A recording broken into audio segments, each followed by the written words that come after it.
दोस्तों, सालों से खंडर के रूप में स्थापित इस जमीन के ऊपर बहुत ही जल्द रेलवे स्टेशन की पटरियां गुजरने वाली थी, जो लोगों के लिए बेहद अच्छी खबर थी, जो उसके अगल बगल में निवास करते थे। लेकिन उसके बाद ये तय हुआ कि यहाँ पर रेलवे स्टेशन की पटरियां नहीं, बल्कि खुली जगह होने के कारण पूरा का पूरा स्टेशन तैयार करा जाएगा। ये स्टेशन एक छोटा सा स्टेशन होगा। किसी भी शख्स को इस बात से एतराज नहीं था कि उस स्टेशन पर एक रेलवे ट्रैक बनाया जाए। सब लोगों को ये मंजूर था कि वहां पर एक रेलवे स्टेशन तो अवश्य ही बनना चाहिए। दिन बीतने के साथ ही उस स्टेशन का निर्माण शुरू कर दिया गया। वहां पर काम करने वाले मैकेनिकों के पास विभिन्न तरीके के औजार पाए जाते थे। मैं भी उनमें से एक था जिन्होंने उस स्टेशन पर काम करते वक्त कुछ ऐसी अजीब चीजों से सामना किया था जो वाकई अकल्पनीय थी। तो आइए जानते इस कहानी को और भी नजदीकी से। दोस्तों, मेरा नाम सुमित है और भागलपुर गांव से तकरीबन 3 किलोमीटर आगे एक स्टेशन का निर्माण करवाया जाना था। निर्माण के दौरान हम लोग सामान को डिलीवर करते थे। वैसे तो उस काम के अंतर्गत काफी दिनों तक हमें किसी भी समस्या का सामना नहीं करना पड़ा, लेकिन जिंदगी जब अपना चक्कर चलाती है तो बड़े बड़े लोगों को घुटने टेकने ही पड़ते हैं। एक रात की बात है जब हमारी जिंदगी में एक नवीन सूर्य का उदय हुआ। उस रात के बाद हमने कभी भी उस स्टेशन पर जाने की हिम्मत नहीं दिखाई। रात का समय था और अभी शाम के 7 ही बजे थे। ठंडी ठंडी हवाएं और साथ ही कड़कड़ाती उस ठंड के अंदर मेरे हाथ कांप रहे थे। सभी लोग अपने अपने कामों में लगे हुए थे और जैसे मैंने लोहे का एक पाइप उठाया तो उसके ठंडी होने के कारण मेरा हाथ सहम गया और मेरे हाथ पर जोरदार ठंड लगी, जिस वजह से काफी देर तक मैं अपने हाथ को सहलाता रहा। आसपास देखा तो मैंने पाया कि बगल में लकड़ियों का ढेर लगा हुआ था और वहां पर कुछ लकड़ियां जल रही थी। लिहाजा मैं उनके पास पहुंचा और अपने हाथों को गर्म करने लगा। फिर काफी देर तक मैं ठंड से बचने के लिए यही सब करता रहा।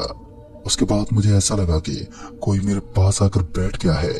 उस वक्त ढेर लोग काम करते थे तो मैं इस बात का अंदाजा नहीं लगा पाया कि वो कौन होगा। इतने में ही मुझे अर्जुन साहब आवाज लगाते हुए बोले, अरे सुमित, जरा सुनो तो। तभी मैं पीछे घूमा तो उन्होंने मुझे कुछ सामान को दूसरे स्थान पर रखने का इशारा किया।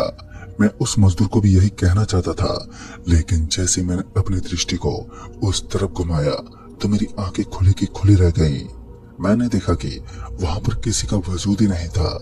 वो जगह एकदम खामोशी में डूबी हुई थी और उस समय मेरे अंदर एक अजीब सा डर उत्पन्न हुआ, लेकिन मैंने इस बात को अपने दिमाग में रखना उचित नहीं समझा, क्योंकि मेरे लिए सिर्फ एक छोटा सा भ्रम था। उस मजदूर को वहां ना पाकर मैं अपने स्थान से खड़ा हो गया और अर्जुन साहब के पास चला गया। तो मैं इस बात का अंदाजा नहीं लगा पाया कि वो कौन होगा। इतने में ही मुझे अर्जुन साहब आवाज लगाते हुए बोले, अरे सुमित, जरा सुनो। तभी मैं पीछे घूमा तो उन्होंने मुझे कुछ सामान को दूसरे स्थान पर रखने का इशारा किया और मैं उस मजदूर को भी यही कहना चाहता था, लेकिन जैसे ही मैंने अपनी दृष्टि को उस तरफ घुमाया तो मेरी आंखें खुली की खुली रह गईं। मैंने देखा कि वहां किसी का वजूद ही नहीं था।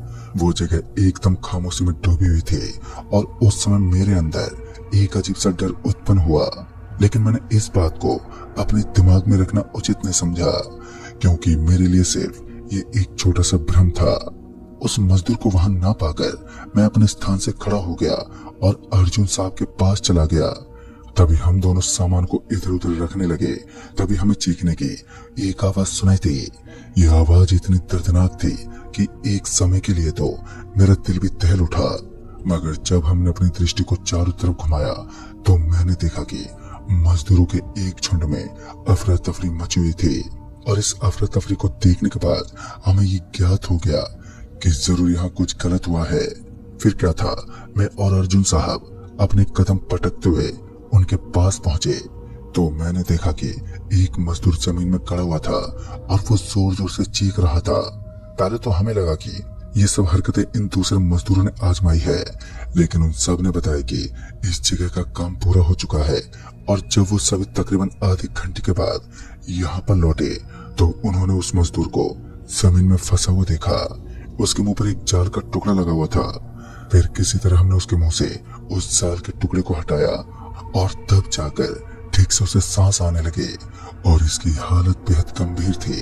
एक मजदूर का इस तरह अपने आप में जमीन के अंदर गिर जाना किसी ऐसी चीज की तरफ इशारा कर रहा था जो हम इंसानों से अलग हो, लेकिन वो क्या था और उसका अस्तित्व कहाँ था, इस चीज का पता तो हमें भी नहीं पता था।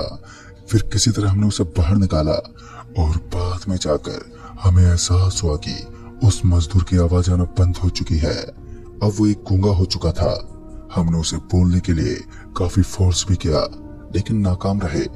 उसी समय उस मजदूर को कुछ लोगों के साथ अस्पताल के लिए रवाना कर दिया गया, लेकिन जिस जगह पर उस काम का निर्माण किया गया था वहां काफी नुकसान भी नजर आया। वहां की लाइट अचानक ही फूट चुकी थी और साथ ही कुछ बड़े बड़े नुकसान भी हुए, जैसा कि वहां पर मौजूद लेड लाइट जो इस समय बहुत ज्यादा महंगी थी उनमें टूट फूट आ गई। एक एक करके सारे मजदूर थकावट के मारे आराम करने लगे।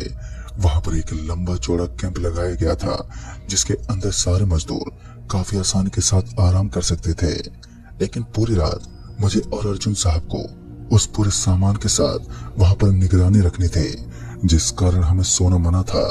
रात के तकरीबन 10:30 या 11 बजे होंगे कि हम दोनों को एक अजीब सी परछाई नजर आई। ये परछाई सामने लगी स्ट्रीट लाइट के नीचे हमें दिखाई दे रही थी, जिसे देखते ही एक पल के लिए हम दोनों दंग रह गए, क्योंकि एक नॉर्मल इंसान के मुकाबले इस परछाई की हाइट और चौड़ाई भी काफी ज्यादा थी। अर्जुन साहब ने मुझे उस तरफ निगरानी रखने को कहा। काफी देर तक तो मैं उसी परछाई को देखता रहा। फिर वो परछाई अचानक ही उछलते हुए एक खंभे पर लटक गई। बड़ा ही ताजुब हुआ जब उस परछाई को एक लंबी छलांग मारते देखा। महसूस हो रहा था कि कुछ अजीब सा है। उस समय मैंने अर्जुन साहब को कुछ नहीं बताया और अपने स्थान से उठा। उस स्ट्रीट लाइट के पास पहुंचने के बाद जो दृश्य मैंने देखा, शायद वो दृश्य एक इंसान अपनी जिंदगी में नहीं देखना चाहता।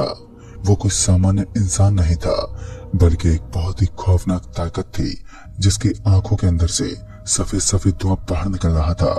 इस भयानक करतूत को देखकर मेरे पांव तले जमीन खिसक गई। इससे पहले मैं पीछे मुड़ पाता कि मेरा पूरा का पूरा शरीर ठंड के मारे जम गया और मैं अपने स्थान से हिल पाने में पूरी तरह से नाकाम रहा और साथ ही मेरे समस्त प्रयास पूरी तरह से विफल रहे। लेकिन इसी दौरान मुझे एक ऐसी चीज दिखी जो उससे भी ज्यादा डरावनी थी। उस स्ट्रीट लाइट के नीचे उस भयानक शैतान की परछाई में एक औरत खड़ी थी और उस औरत का रंग रूप इतना डरावना था कि मैं पहली बार में ही कांप गया। अब तो मुझे यकीन हो चुका था कि मेरी मौत का सिलसिला बस आरंभ होने वाला है। इसी बीच अर्जुन साहब मेरी तरफ भागते पहुंचे और उन्होंने मेरा हाथ पकड़ लिया। अरे सुमित, क्या हुआ? तू यहाँ पर क्यों खड़ा है?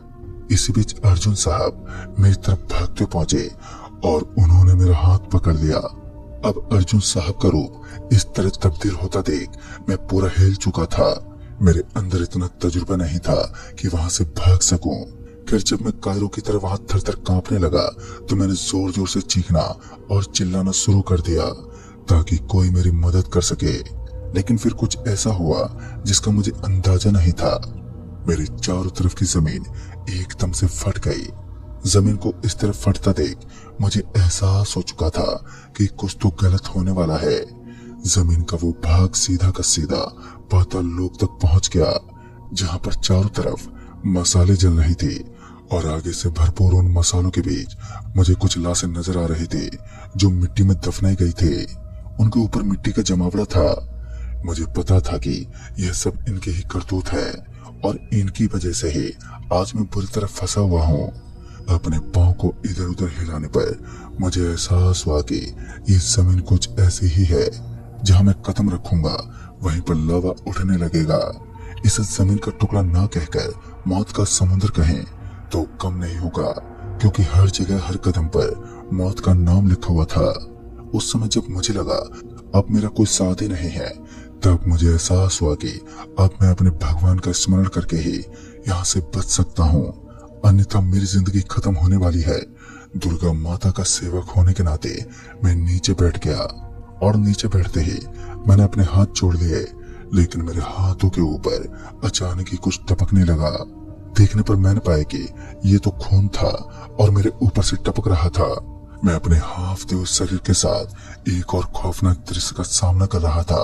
शायद अब तक मेरी सारी उम्मीदें टूट चुकी थी। अचानक ही मेरे गले में बंधा हुआ एक पवित्र ताबीज एकदम से चमकने लगा। उसकी चमकीली रोशनी के कारण वहां का सारा दृश्य रोशनी के रूप में तब्दील हो गया। सब कुछ इतनी जल्दी हुआ कि मैं कुछ भी समझ नहीं पाया। दरअसल वो ताबीज मेरी मम्मी ने मेरे गले में उस समय बांधा था जब मैं पहली बार रात के समय अपने घर से बाहर निकला था। और आज तक मैंने इन चीजों पर यकीन नहीं जताया, लेकिन खौफनाक दास्तां ज्यादा देर तक छुपी नहीं रह सकती।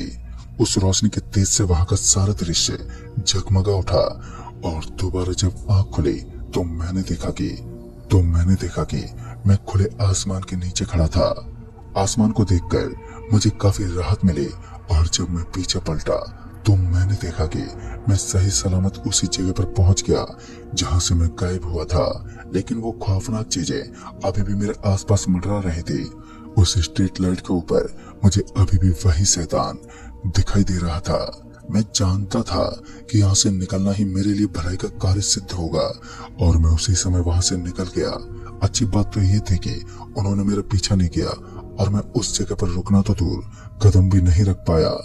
दोस्तों, मेरे द्वारा इस काम को छोड़ते ही वहां के मजदूरों ने भी इस काम को करने को मना कर दिया, क्योंकि उन्हें वहां अजीब अजीब आवाजें आने लगती, मानो वहां पर कोई बच्चा रो रहा है।